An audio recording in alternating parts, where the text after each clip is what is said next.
بسم اللہ الرحمن الرحیم۔ السلام علیکم ورحمۃ اللہ وبرکاتہ۔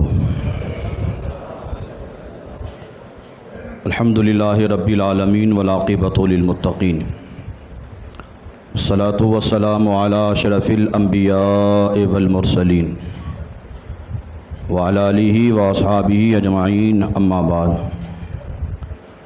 فاعوذ باللہ من الشیطان الرجیم، بسم اللہ الرحمن الرحیم۔ ان الصلاۃ کانت علی المؤمنین کتابا موقوتا، صدق اللہ المولانا العظیم وبلغنا رسولہ النبی الکریم، ونحن علی ذلک لمن الشاہدین والشاکرین والحامدین والحمد للہ رب العالمین۔ ان اللہ وملائکتہ یصلون علی النبی یا ایہا الذین آمنوا صلوا علیہ وسلموا تسلیما۔ اللہم صلی علی سیدنا مولانا محمد معدن الجود والکرم وآلہ وصحبہ وبارک وسلم، صلاۃ و سلاما علیک یا رسول اللہ صلی اللہ تعالیٰ علیہ وسلم۔ آج ہم اور آپ نماز جمعہ ادا کرنے کے لیے اس مسجد میں حاضر آئے۔ رب قدیر ہماری حاضری کو قبول فرمائے، جمعہ کی برکتوں سے مالا مال فرمائے۔ ہم جو بھی عبادت کر اللہ اپنے حبیب صلی اللہ تعالیٰ علیہ وسلم کے صدقے میں ہماری عبادتوں کو قبول فرمائے۔ جمعہ کے صدقے میں پروردگار عالم ہم تمام مسلمان کی جان، مال، عزت، آبرو، دکان مکان کی حفاظت فرمائے۔ شریعت مطہرہ پر صحیح معنوں میں چلنے کی اللہ ہم سب کو توفیق عطا فرمائے۔ رب قدیر اپنے حبیب صلی اللہ تعالیٰ علیہ وسلم کے صدقے میں ہم تمام مسلمان کو مرتے دم تک مسلک اعلیٰ حضرت پر استقامت عطا فرمائے، اور اب تبارک و تعالیٰ اپنے حبیب صلی اللہ تعالیٰ علیہ وسلم کے صدقے میں دنیا بھر کی تمام مسلم بچیوں کی حفاظت فرمائے۔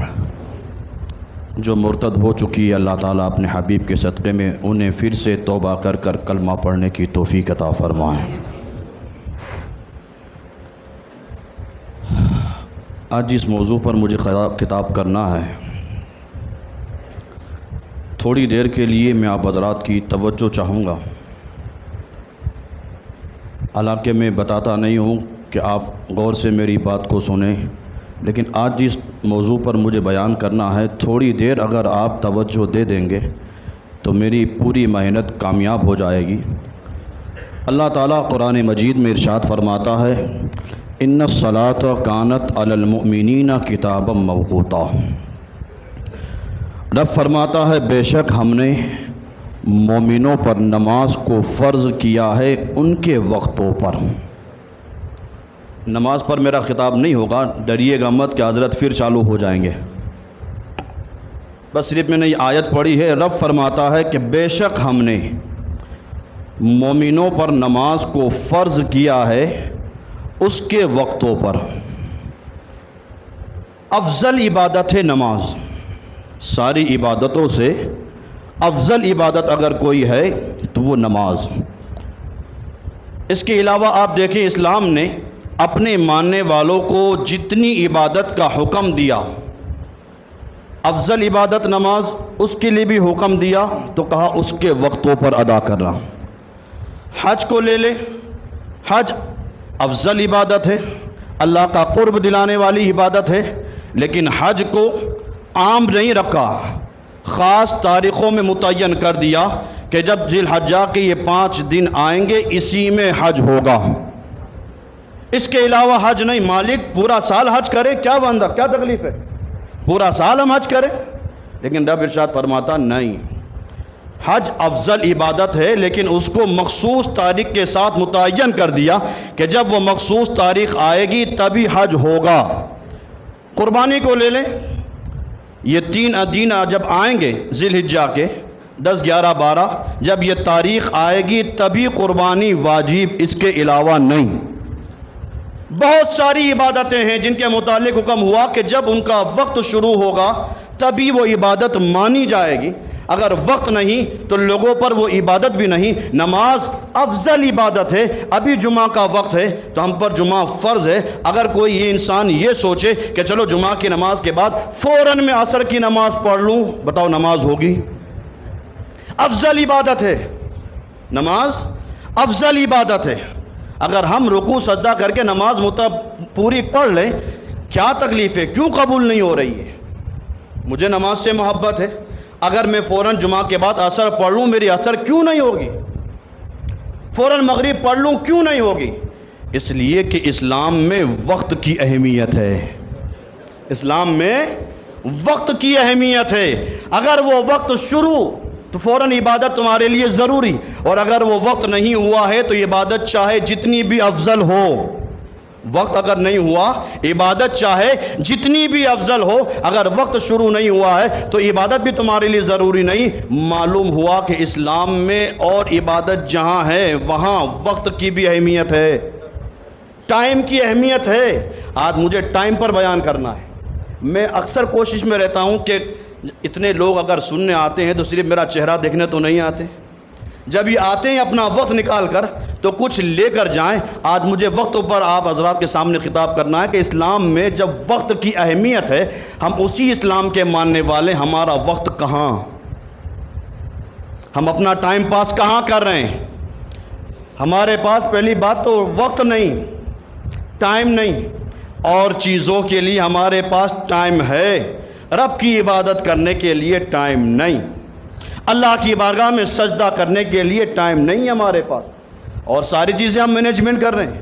یاد رکھنا، انسان وہی کامیاب ہوتا ہے جو اپنے ٹائم کے ساتھ چلتا ہے، ٹائم مینجمنٹ کر کے جو چلتا ہے، ٹائم کے شیڈیول کے ساتھ جو چلتا ہے، وہی کامیاب ہوتا ہے۔ اس لیے کہ امام شافعی کا قول ہے، امام شافعی فرماتے ہیں الوقت کالسیف، امام شافعی فرماتے ہیں وقت ایک دھاری دار تلوار کی طرح ہے، وقت ایک دھاری دار تلوار کی طرح ہے، اگر تم اسے نہیں کاٹو گے تو وہ تو تمہیں کاٹ کے رکھ دے گی۔ اگر وقت کو تم نہیں کاٹو گے، وقت تمہیں کاٹ دے گی۔ وقت اللہ تبارک و تعالیٰ نے سب کو برابر دیا ہے، ہر ایک کو وقت اللہ نے برابر دیا ہے۔ آپ دنیا میں دیکھیں، اللہ نے ساری نعمت ہر بندے کو نہیں دی، ساری نعمت اللہ نے ہر بندے کو نہیں دی۔ کسی کو مال دیا ہے تو عزت نہیں دی، کسی کو مال دیا ہے عزت نہیں دی، کسی کو عزت دی ہے مال نہیں دیا ہے، کسی کو دونوں دیا ہے تو سکون نہیں دیا ہے۔ غرض آپ دنیا میں دیکھیں کہ اللہ نے ہر نعمت ہر ایک بندے کو نہیں دی، لیکن یہ وقت کی وہ نعمت ہے کہ اللہ نے وقت سب کو دیا ہے، امیر کو بھی دیا ہے، غریب کو بھی دیا ہے، بالا خانوں میں رہنے والوں کو بھی دیا ہے، جھوپڑ پٹی میں رہنے والے، اللہ نے سب کو وقت دیا ہے۔ اب انسان کامیاب اسی وقت ہوگا جب اپنے وقت کے ساتھ ساتھ چلے گا۔ اب بخاری کی حدیث سنیں، سرکار صلی اللہ تعالیٰ علیہ وسلم ارشاد فرماتے ہیں کہ دو نعمتیں ایسی ہیں کہ جس میں اکثر انسان دھوکے میں ہے۔ بخاری کی حدیث ہے، سرکار فرماتے ہیں دو نعمتیں اللہ نے بندوں کو دی ہے جس میں اکثر لوگ دھوکے میں ہیں۔ پہلی نعمت تو صحت، تندرستی۔ انسان کے پاس تندرستی ہے تو یہ سمجھتا ہے کہ بس سب کچھ میرے لیے آسان ہے، سب میرے لیے عام ہے، بس آج میں صحت مند ہوں، جو چاہوں وہ کر سکتا ہوں۔ دھوکے میں ہے۔ آج صحت ہے، کل نہیں رہے گی۔ صحت کا اندازہ ان بیماروں سے جا کر پوچھو جو آج بستر پر پڑے ہوئے ہیں، نہ اچھے ہو رہے ہیں نہ موت آ رہی ہے، ان سے جا کر پوچھو صحت کتنی بڑی نعمت ہے۔ سرکار فرماتے ہیں دو نعمتیں ایسی ہے کہ جس میں اکثر انسان دھوکے میں ہے۔ پہلی نعمت تو صحت ہے اور دوسرا فراغت ہے۔ اللہ تبارک و تعالیٰ نے اس کو فری رکھا ہوا ہے تو وہ انسان یہ سمجھتا ہے کہ آج میرے پاس سب کچھ ہے، میں فارغ بیٹھا ہوا ہوں، گناہوں والے کام میں لگ جاتا ہے۔ جب انسان یہ دونوں نعمتوں کی ناشکری کرتا ہے تو پھر رب تبارک و تعالیٰ قسم قسم کے عذاب میں مبتلا کرتا ہے۔ وقت بہت اہمیت کی چیز ہے۔ آج ہم وقت پاس کرتے ہیں، ٹائم پاس کرتے ہیں۔ کس طرح ٹائم پاس کرتے ہیں؟ سڑکوں پر بیٹھ کر لوڈو کھیلتے ہیں، سڑکوں پر بیٹھ کر لوگوں کی غیبت کرتے ہیں۔ رات کو ہمارا وقت نہیں نکلتا، کیا کریں؟ دوستوں کے ساتھ بیٹھ کر جو عزت والے لوگ ہوتے ہیں ان کی ٹوپیاں ہم اچھال رہے ہوتے ہیں، ان کے بارے میں برے برے الفاظ کہہ رہے ہوتے ہیں۔ آج دوسری عبادتوں کے لیے وقت نہیں، گناہ کے لیے ہمارے پاس وقت ہے۔ سنو، مشکات کی حدیث سنا رہا ہوں، سرکار صلی اللہ تعالیٰ علیہ وسلم ارشاد فرماتے ہیں کہ یہ حدیث قدسی ہے جو سنانے جا رہا ہوں، یہ حدیث قدسی ہے۔ حدیث قدسی کسے کہا جاتا ہے؟ حدیث قدسی وہ ہوتا ہے کہ کلام خدا کا ہوتا ہے، زبان مصطفیٰ کی ہوتی ہے۔ کلام خدا کا ہوتا ہے، زبان مصطفیٰ کی ہوتی ہے۔ اب سرکار فرماتے ہیں حدیث قدسی میں کہ رب نے ارشاد فرمایا یا ابن آدم هل تفرغ لعبادتی، رب ارشاد فرماتا ہے اے آدم کے بیٹو، رب ارشاد فرماتا ہے اے آدم کے بیٹو، اگر تو میری عبادت کے لیے وقت نکال، میری عبادت کے لیے، اے آدم کے بیٹے اگر تو میری عبادت کے لیے وقت نکالے گا تو رب فرماتا ہے اے آدم کی اولاد میں تیرے سینے کو کھول دوں گا۔ میری عبادت کے لیے وقت نکال، جب تو عبادت کرے گا میں تیرے سینے کو کھول دوں گا، تیرے سینے کو غنا استغنا عطا کر دوں گا۔ اور پھر رب تبارک و تعالیٰ فرماتا ہے جب تو میری عبادت کرے گا تیری محتاجی کے سارے دروازے بند کر دوں گا۔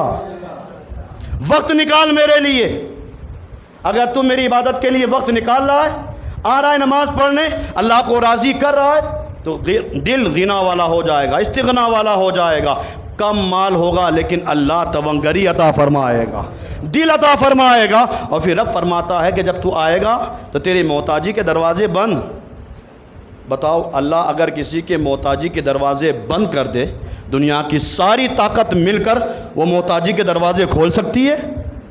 اور اگر اللہ کسی کو مال دے، دنیا کی کوئی طاقت ہم سے چھین سکتی ہے؟ رب فرماتا اگر تو میری عبادت کے لیے وقت نکالے گا تو غنی بنا دوں گا، استغنا والی زندگی دے دوں گا، محتاجی کے دروازے بند کر دوں گا۔ آگے رب ارشاد فرماتا ہے اور اگر تو میری عبادت کے لیے وقت نہیں نکالے گا، دنیا کی ساری چیزوں کے لیے وقت ہوگا، عبادت کے لیے وقت نہیں۔ آج ہم وہی حالت میں ہیں، سب کچھ تو ہے، ہر چیز کا وقت ہے ہمارے پاس، عبادت کا وقت نہیں۔ وقت نہیں ہمارے پاس تو اللہ کا ذکر کرنے کے لیے وقت نہیں۔ اور جب بندہ اللہ کے ذکر سے غافل ہو جاتا ہے، اللہ کے ذکر سے بندہ غافل ہو جاتا ہے، 16ویں پارے کی آیت وَمَنْ يَعْشُ وَمَنْ أَعْرَضَ عَنْ ذِكْرِي فَإِنَّ لَهُ مَعِيشَةً ضَنْكًا وَنَحْشُرُهُ يَوْمَ الْقِيَامَةِ أَعْمَىٰ قَالَ رَبِّي لِمَ حَشَرْتَنِي أَعْمَىٰ وَقَدْ كُنْتُ بَصِيرًا۔ جو بندہ اللہ کا ذکر چھوڑ دیتا ہے، آج جو کہتے ہیں مولانا ہمارے پاس وقت نہیں ہے، نماز پڑھنے کے لیے وقت نہیں، اللہ کی عبادت کرنے کے لیے وقت نہیں۔ سنو، جو نماز نہیں پڑھتے، جو اللہ کا ذکر نہیں کرتے، جن کو وقت نہیں ملتا، یہی لوگ جب قیامت میں آئیں گے تو اللہ تبارک و تعالیٰ ارشاد فرماتا ہے جو میرا ذکر چھوڑ دیتا ہے، میری عبادت چھوڑ دیتا ہے، رب فرماتا ہے ایسے بندے کی دنیا کی زندگی کو میں تنگ کر دیتا ہوں، دنیا کی زندگی تنگ ہو جائے گی۔ مولانا کماتے ہیں برکت ہی نہیں ہوتی، اتنی محنت کرتے ہیں کچھ کام ہی نہیں آتا، پیسہ جیب میں رہتا ہی نہیں، کہاں سے رہے گا؟ رب فرماتا ہے کہ جب تم عبادت سے منہ پھیر لو گے، ذکر چھوڑ دو گے، دنیا کی زندگی تمہاری کم کر دی جائے گی۔ یہ تو دنیا میں، آخرت میں رب فرماتا وَنَحْشُرُهُ يَوْمَ الْقِيَامَةِ أَعْمَىٰ، اور یہی عبادت کو چھوڑنے والا، اللہ کے ذکر سے دور رہنے والا قیامت میں آئے گا تو رب فرماتا ہے ایسے بندے کو قیامت میں اندھا کر کے اٹھاؤں گا۔ قرآن پڑھ رہا ہوں میں، یہ 16ویں پارے کی آیت ہے وَنَحْشُرُهُ يَوْمَ الْقِيَامَةِ أَعْمَىٰ، جو ذکر کو چھوڑ دے گا، عبادت کو چھوڑ دے گا، قیامت میں اندھا کر کے اٹھاؤں گا۔ جب وہ بندہ اندھا ہو کر اٹھے گا قیامت میں تو وہی بندہ اللہ کی بارگاہ میں عرض کرے گا قال ربی لم حشرتنی اعمیٰ وقد کنت بصیرا، وہ بندہ اللہ کی بارگاہ میں عرض کرے گا اے اللہ تو نے مجھے اندھا کر کے کیوں اٹھایا، اے اللہ تو نے مجھے اندھا کر کے کیوں اٹھایا جبکہ زمین پر میں آنکھوں والا تھا، مجھے اندھا کر دیا، میں زمین پر آنکھوں والا تھا۔ قال کذالک اتتک آیاتنا فنسیتها وکذالک الیوم تنسی، جب وہ بندہ کہے گا مالک تو نے مجھے اندھا کر کے اٹھایا جبکہ میں زمین پر آنکھوں والا تھا، تو رب ارشاد فرمائے گا بندے تیری ہدایت کے لیے میں نے آیتوں کو بھیجا تھا، نشانیوں کو بھیجا تھا، عبرت دلانے کے لیے چیزوں کو بھیجا تھا، لیکن تو نے کیا کیا؟ ان آیتوں کو پڑھا، سنا، سننے کے بعد بھلا دیا، ان عبرت کی نشانیوں کو دیکھ کر سننے کے بعد تو نے سب کچھ بھلا دیا. وَكَذَلِكَ الْيَوْمَ تُنْسَى, جب تو نے سب بھلا دیا تھا آج تجھے بھی بھلا دیا جائے گا, آج تجھے بھی بھلا دیا جائے گا. میں آپ کو حدیث سنا رہا تھا مشکات کی کہ سرکار صلی اللہ تعالیٰ علیہ وسلم فرماتے ہیں حدیث قدسی میں, اللہ ارشاد فرماتا اگر تو میری عبادت کے لیے وقت نکالے گا تیرے دل کو غنا عطا کر دوں گا, تیرے محتاجی کے دروازے بند کر دوں گا. آگے رب ارشاد فرماتا ہے اے آدم کی اولاد اگر تو میری عبادت کے لیے وقت نہیں نکالے گا تو تیرے ہاتھ کو دنیا کے کاموں میں لگا دوں گا. اگر تو میری عبادت کے لیے وقت نہیں نکالے گا تو تیرے ہاتھ کو دنیا کے کام میں لگا دوں گا. کیا مطلب؟ کرو محنت صبح سے لے کر رات تک, مولانا ٹائم ہی نہیں ملتا, وقت نہیں ملتا. یہ وقت نہیں ملتا نہیں, اللہ نے تمہیں وقت ہی نہیں دیا, اب بچا ہی نہیں تمہارے پاس. رب فرماتا اگر تو عبادت نہیں کرے گا تو تیرے ہاتھ کو دنیا کے کام میں لگا دوں گا. آپ نے دیکھا ہوگا انسان صبح سے لے کر رات تک بھاگا بھاگا پھر رہا ہے, محنت پر محنتیں کرتے جا رہا ہے. بتاؤ اس کے پاس کوئی مال بچتا ہے؟ نہیں بچتا. صبح سے لے کر رات تک محنت کرتا ہے, پریشان ہو جاتا ہے, لیکن بچتا کچھ نہیں. رب فرماتا ہے اگر تو عبادت کے لیے وقت نہیں نکالے گا میں تیرے ہاتھوں کو دنیا کے کاموں میں لگا دوں گا اور تیری محتاجی کے دروازے کھول دوں گا. مانگتا پھر اب ٹھوکریں کھاتا پھر. اگر ایک رب کا دروازہ چھوڑ دیا سب کے پاس جا کر بھیک مانگتا رہے, رب کا دروازہ چھوڑ دیا سب کے پاس جا کر بھیک مانگتا رہے. اور اگر تو نے رب کا در پکڑ لیا اب کہیں جانے کی ضرورت نہیں, رب کے دروازے پر آ گیا اب تجھے کہیں جانے کی ضرورت نہیں. مسلمانوں اللہ نے بہت قیمتی وقت دیا ہے ہمیں, یہ بہت قیمتی وقت ہے. آج ہمیں اپنے وقت کی قدر نہیں, ہم اپنے وقتوں کو بھلائے بیٹھے ہیں. 18ویں پارے کی آیت حتیٰ اذا جاء احدهم الموت قال رب ارجعون لعلی اعمل صالحا فیما ترکت کلا. رب ارشاد فرماتا ہے, قرآن کے الفاظ ہیں کہ جب بندے کو موت آئے گی, ملک الموت آئے گا. بتاؤ ملک الموت کسی کو مہلت دیتے ہیں؟ آج تک ملک الموت نے کسی کو مہلت دی ہے؟ بنی اسرائیل کا ایک انسان تھا جس کے پاس بہت سارا مال تھا, بہت مال تھا. اچانک ملک الموت آ گئے. پہلے تو ملک الموت نظر بھی آتے تھے, اب تو نظر بھی نہیں آتے, فوراً آتے ہیں روح نکالتے ہیں وہ چلے جاتے ہیں. پہلے ملک الموت نظر آتے تھے. تو اس وقت بنی اسرائیل کا جو انسان تھا بہت بڑا امیر تھا, بہت مال تھا. اچانک ملک الموت آ گئے. جیسے ہی ملک الموت آئے تو اسی امیر انسان نے اپنے بچوں کو جمع کیا اور بچوں کو جمع کرنے کے بعد کہا بیٹو میرے پاس جتنا مال ہے سب میرے سامنے کرو, میں دیکھنا چاہتا ہوں اپنے مال کو, لگاؤ سارا مال. اب اس کے بعد جتنے جانور تھے جتنا مال تھا سب اس کے سامنے رکھ دیا گیا. جیسے ہی وہ انسان اپنے مال کو دیکھ رہا تھا ملک الموت نے کہا انسان تیار ہو جا, اب روح نکالنے جا رہا ہوں. تو اسی انسان نے کہا ملک الموت سے ملک الموت اتنی مہلت دے دو کہ یہ جتنا میرے پاس مال ہے میں اپنے بچوں میں تقسیم کر دوں, اتنی مہلت دے دو جتنا مال ہے اپنی اولاد میں تقسیم کر دوں. ملک الموت نے کہا میں جب آتا ہوں تو مہلت نہیں دیتا, جب آتا ہوں میں مہلت نہیں دیتا. اگر تجھے اپنا یہ مال اپنے بچوں میں تقسیم کرنا تھا تو پہلے کر لیتا, کرنا تھا تقسیم پہلے کر لیتا. اب میں آیا ہوں تو میں کسی کو مہلت نہیں دیتا. اللہ قرآن میں ارشاد فرماتا ہے جب موت کا فرشتہ آتا ہے اور جب اس کی روح کو نکالتا ہے تو وہی بندہ جب رب کی بارگاہ میں جاتا ہے تو کہتا ہے لعلی اعمل صالحا فیما ترکت کلا. وہی انسان رب کی بارگاہ میں جا کر عرض کرتا ہے اللہ ایک بار مہلت دے دے. بندہ کہتا ہے اللہ ایک بار مہلت دے دے, ایک مرتبہ اب وقت دے دے, ایک مرتبہ ٹائم دے دے, دنیا میں بھیج دے, سجدے سے سر نہیں اٹھاؤں گا. مالک ایک بار مہلت دے دے, ایک مرتبہ وقت دے دے, میں دنیا میں جاؤں گا, ہمیشہ عبادت کروں گا. تو رب فرمائے گا بندے اب وقت نہیں ملے گا, وقت پہلے تجھے دے چکا ہوں, پہلے وقت مل چکا ہے, اب دوبارہ وقت نہیں ملے گا. جو بھی انسان اس دنیا میں آتا ہے وہ وقت لے کر آتا ہے, جب وہ وقت گزر جاتا ہے پھر دوسری مرتبہ مہلت نہیں ملتی, دوسری بار وقت نہیں ملتا. سرکار صلی اللہ تعالیٰ علیہ وسلم ارشاد فرماتے ہیں جیسے ہی صبح سورج طلوع ہوتا ہے, روزانہ صبح سورج طلوع ہونے کے بعد ساری دنیا کے لوگوں سے وہ سورج کہتا ہے اے آدم کی اولاد آج میں طلوع ہوا ہوں, جو بھی نیکی کا کام کرنا چاہتا ہے کر لے, معلوم نہیں کل تو زندہ رہے گا کہ نہیں رہے گا, کل تیرے لیے میں طلوع ہو پاؤں گا یا نہیں, کل تو زندہ رہے گا کہ نہیں. آج طلوع ہوا ہوں, آج روشنی ملی ہے, تو اللہ کی عبادت کر لے, اللہ کو راضی کر لے. وقت انسان کے پاس بہت کم ہے. انسان کے پاس وقت, ہم یہ نہ سوچیں کہ 70 سال ہے, 80 سال ہے, ابھی تو ہم جوان ہیں, ابھی تو ہمارا بڑھاپا باقی ہے. کسے معلوم ہے؟ وَلِكُلِّ أُمَّةٍ أَجَلٌ. موت کا ایک وقت متعین ہے. جب وہ وقت متعین آ جاتا ہے, نہ ایک سیکنڈ پہلے آتا ہے, نہ ایک سیکنڈ بعد میں آتا ہے. جب وقت متعین ہے, ہمیں نہیں معلوم کہ کب وہ آنے والا ہے. ہمارے پاس گنتی کے سانس ہے, گنتی کے دن ہمارے پاس موجود ہے. جب ہمارے پاس وقت کم ہے تو ہمیں کیا کرنا چاہیے؟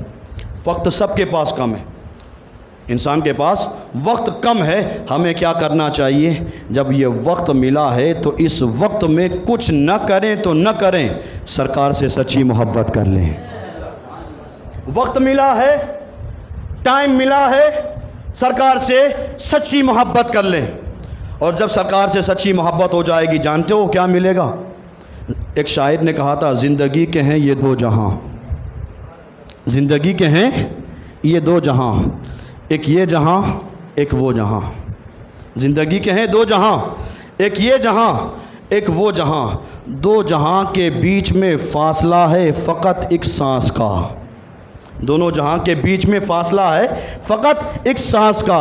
اگر چلتی رہے تو یہ جہاں, رک جائے تو وہ جہاں. چلتی رہے تو یہ جہاں, رک جائے تو وہ جہاں. اب سانسوں کی اس مالا میں رنگ بھر دو عشق مصطفیٰ کا. سانسوں کی اس مالا میں رنگ بھر دو عشق مصطفیٰ کا. پھر یہ جہاں کہ وہ جہاں ساتھ ہوں گے محبوب دو جہاں. پھر یہ جہاں کہ وہ جہاں, یہ جہاں کہ وہ جہاں ساتھ ہوں گے محبوب دو جہاں. اللہ نے ہمیں یہ وقت دیا ہے, ٹائم دیا ہے, تو سرکار سے محبت کر لے. آج ہمارا وقت کہاں جا رہا ہے؟ انٹرنیٹ پر. آج ہماری تنہائیاں پاک نہیں ہیں. انسان لوگوں کے سامنے تو اچھا بھلا گھومتا ہے, لوگ یہ سمجھتے ہیں ہاں بہت نیک ہے, بہت اچھا ہے. اچھا وہ نہیں جو لوگوں کے سامنے اچھا رہتا ہے, اچھا تو وہ ہے جو بند کمرے میں بھی محفوظ رہتا ہے, جس کی تنہائیاں صاف ہے. آج انٹرنیٹ نے انسان کو ایسا برباد کیا ہے.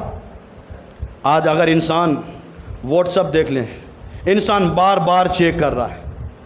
واٹس ایپ انسان بار بار چیک کر رہا ہے, بار بار کھول کر دیکھ رہا ہے, کسی کا SMS تو نہیں آیا, کسی نے کچھ بھیجا تو نہیں.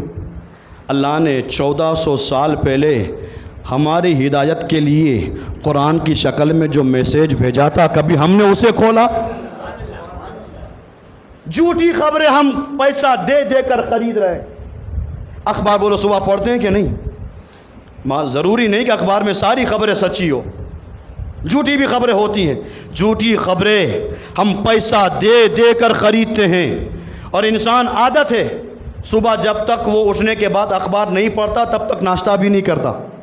لوگوں کی عادت ہوتی کہ جب تک پیپر نہیں ملے گا تب تک ہم ناشتہ بھی نہیں کریں گے. اگر یہی انسان یہ سوچ لے پیپر بعد میں, صبح اٹھنے کے بعد پہلے قرآن کی تلاوت کروں گا, اللہ نے جو میری ہدایت کے لیے جو میسیج بھیجا ہے میں اسے پڑھوں گا. ہم واٹس ایپ پر تو دھیان رکھتے ہیں کچھ آیا کہ نہیں, میرے دوست نے کچھ بھیجا کہ نہیں. قرآن بھی کبھی کھولا ہوتا کہ میرے خدا نے مجھے کیا پیغام دیا, کبھی سرکار کی حدیثوں کو پڑھا ہوتا. لیکن آج ہم انٹرنیٹ کی دنیا میں سوشل میڈیا پر واٹس ایپ کھول لیں, انسٹاگرام کھول لیں. ایک ہمارا نوجوان انسٹاگرام کھول کے بیٹھتا ہے تو 2.5 گھنٹہ 3 گھنٹے تک اسے لگاتار دیکھتے جا رہا ہے, گناہ پر گناہ دیکھتے جا رہا ہے, صرف ایسے مناظر دیکھتے جا رہا ہے. ہم یہ سمجھتے ہیں آج ہمارے پاس وقت ہے تو آج ہماری جوانی ہے, آج ہم گناہ کر لیں. سنو, سرکار صلی اللہ تعالیٰ علیہ وسلم نے ارشاد فرمایا, جو انسان اپنی آنکھوں سے ناجائز چیزوں کو دیکھتا ہے, بری چیزوں کو دیکھتا ہے, سرکار فرماتے ہیں کل قیامت میں وہی انسان جب آئے گا تو اس کی آنکھوں میں جہنم کی سلائیاں پھیری جائے گی. معمولی سمجھتے ہیں ہم, یہ سمجھتے ہیں کہ چھوڑ دیے جائیں گے. احسب الناس ان یترکوا ان یقولوا آمنا وہم لا یفتنون. اللہ قرآن میں ارشاد فرماتا ہے کہ لوگ یہ سمجھتے ہیں کہ ہم ایمان والے ہیں تو ایسے ہی چھوڑ دیے جائیں گے. ہم یہ سمجھتے ہیں کہ ہم نے کلمہ پڑھ لیا ہے چھوڑ دیے جاؤ گے.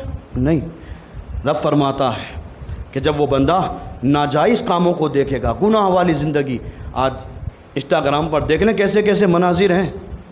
یہ بات جو نوجوان جو بیٹھے ہیں وہ زیادہ سمجھ رہے ہوں گے کہ میں کس بات پر بتانے جا رہا ہوں. گندی گندی تصویریں آج ہم دیکھ رہے ہیں.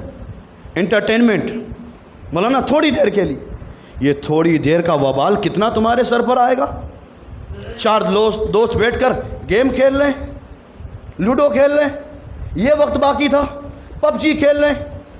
پب جی میں انسان ہمارا نوجوان آج ساری دنیا کی دشمن طاقتیں مل کر منصوبہ بنا رہی ہے کہ بس کوئی ایسا منصوبہ بناؤ کہ مسلمان گر جائے، مسلمان ذلیل ہو جائے. اس لیے کہ دشمن طاقتوں کو معلوم ہے کہ اگر یہ مسلمان کھڑا ہوا تو یہی کامیاب ہوگا، یہ مسلمان کھڑا ہوا تو یہی کامیاب ہوگا. مسلمان کو پچھاڑ دو. مسلمانوں کو پچھاڑنے کے لیے لوڈو لائی گئی، پب جی لائی گئی، ایسی گیمیں لائی گئی. پب جی میں ابھی چند سال پہلے باپ نے اپنے بیٹے کو پب جی کھیلنے سے لیے روکا تو بیٹا اتنا غصے میں آیا کہ وہی بیٹے نے خنجر نکالا اور اپنے باپ ہی کو ختم کر دیا.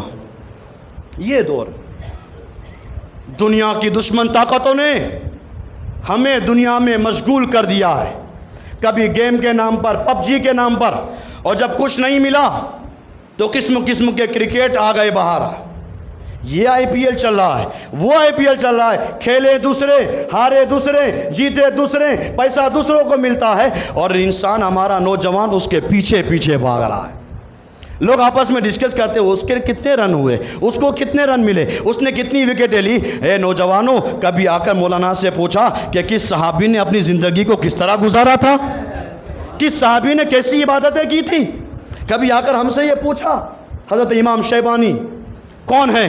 محمد بن حسن شیبانی اللہ کے وہ برگزیدہ ولی ہیں کہ وہ فرماتے ہیں جب سے ہوش سنبھالا تب سے لے کر موت تک ایک بھی نماز قضا نہیں ہوئی. ایسے نوجوان ہمارے پاس تھے. آج ہمارے نوجوانوں کو تو چاہیے تھا کہ صلاح الدین ایوبی کو پڑھتے، محمد بن قاسم کو پڑھتے، خالد بن ولید کو پڑھتے، ابو عبیدہ بن جراح کو پڑھتے. یہ وہ آئیڈیل تھے کہ اگر ہم ان کے نقش قدم پر آ جاتے ہماری زندگیاں سنور جاتی. ہم نے کبھی ان کے بارے میں نہیں پوچھا، کبھی ان کی زندگی کو نہیں پڑھا. محمد بن شیبانی فرماتے ہیں کہ میں نے ہوش سنبھالا تب سے لے کر موت تک کبھی نماز کو قضا نہ کیا. ایک بار نماز قضا ہوئی، ایک بھی نماز قضا نہیں ہوئی، ایک مرتبہ نماز قضا ہوئی. لوگوں نے پوچھا حضور کب آپ کی نماز قضا ہوئی؟ تو محمد بن شیبانی فرماتے ہیں والدہ کا انتقال ہوا اور والدہ کو میں دفن کر رہا تھا، دفن کرتے کرتے وقت نکل گیا اور زندگی میں ایک بار نماز قضا ہوئی. ماں کی تدفین پر، ماں کو قبر میں دفن کر رہا تھا، بس ایک مرتبہ، ایک ہی مرتبہ نماز قضا ہوئی. فرماتے ہیں جب ایک نماز قضا ہوئی تو میں نے اسی نماز کو 70 مرتبہ پڑھا.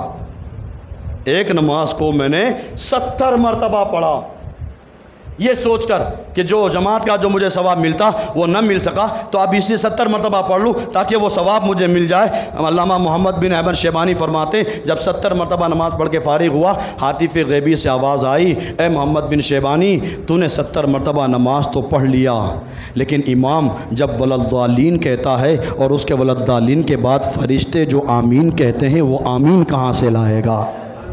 یہ لوگ تھے.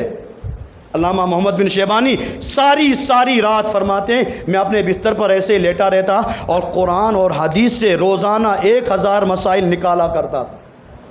قرآن اور حدیث سے 1000 مسائل نکالا کرتا تھا. ہم 1000 مسائل نکال تو نہیں سکتے، کم سے کم 10 مسائل مولانا کے پاس جا کر سیکھ تو سکتے ہیں. آج ہمیں نہ نماز پڑھتے آتی ہے، نہ قرآن پڑھتے آتا ہے، نہ درود پڑھتے آتا ہے، نہ اسلام کے احکام پر عمل کرتے آتا ہے. ہاں ہمیں آتا ہے تو کون سے کرکٹر نے کتنے رن مارے ہیں، کس نے کتنی وکٹیں لی ہے. ہم اس دنیا پر مشغول ہیں، دنیا نے ہمیں مشغول کر کے رکھا ہے. اچھا کرکٹ جب ختم ہوتا ہے قسم قسم کی فلمیں ایجاد ہو جاتی ہے، ہمارا نوجوان اس کے پیچھے پڑ جاتا ہے. عید کے دن ہی بولو، عید کے دن فلمیں ریلیز ہوتی ہے کہ نہیں ہوتی؟ کیوں ہوتی ہے؟ عید ہی کے دن فلم ریلیز کیوں؟ اس لیے کہ مسلمان اب مسجد سے بھاگے گا تو فوراً اس کو تھیٹر میں لاؤ گناہ والی زندگی میں. اور ہمارا نوجوان یہ کام کر رہا ہے. صاحبوں بس آخری بات، وقت ایک تلوار کی طرح ہے، اگر تم اسے صحیح اندازے سے نہیں کاٹو گے وقت تمہیں کاٹ کر رکھ دے گا۔ وقت کا صحیح استعمال کرو۔ اسلام میں وقت کی بہت بڑی اہمیت ہے، اتنی بڑی اہمیت ہے کہ نمازوں کو بھی جو فرض کیا ہے تو اس کے ٹائموں پر فرض کیا ہے، اس کے وقتوں پر فرض کیا ہے۔ حج فرض ہوا ہے تو اس کے وقت میں فرض ہوا ہے، قربانی فرض ہوئی ہے اس کے وقتوں میں فرض ہوئی ہے۔ اگر یہ سارے مسلمان وقت کی اہمیت کو جانیں، وقت کو مینجمنٹ کریں، وقت کو صحیح اندازے سے گزاریں تو پھر اللہ تعالیٰ مال بھی عطا فرمائے گا، وقت میں برکتیں بھی عطا فرمائے گا، اور پھر یہی بندہ اللہ کی بارگاہ میں جائے گا تو اللہ اسے کامیاب بھی کرے گا۔ اس لیے آج ہمیں ضرورت ہے اپنا وقت پہچانیں، اپنے وقت کا خیال رکھیں۔ اللہ تعالیٰ کہی ہوئی باتوں پر مجھے اور آپ تمام حضرات کو عمل کرنے کی توفیق عطا فرمائے۔ وآخر دعوانا ان الحمد للہ رب العالمین۔